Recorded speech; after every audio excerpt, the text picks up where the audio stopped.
The entire nation is currently under the influence of Typhoon Khanun. The current radar map indicates how dispersed the rain clouds are, bringing heavy rain across much of South Korea.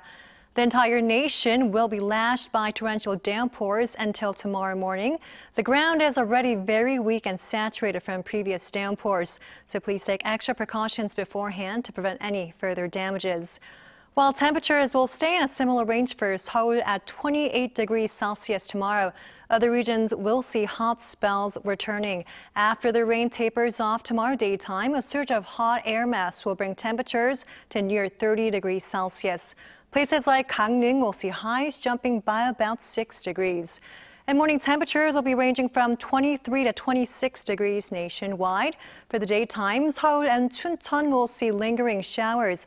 Highs in Seoul will get up to 28, Daejeon 29, Gyeongju will be hot at 34 degrees. After the rain subsides for central regions, summer-like conditions will make a return with highs of 30 degrees Celsius. That's all for now, and here are the weather conditions around the world.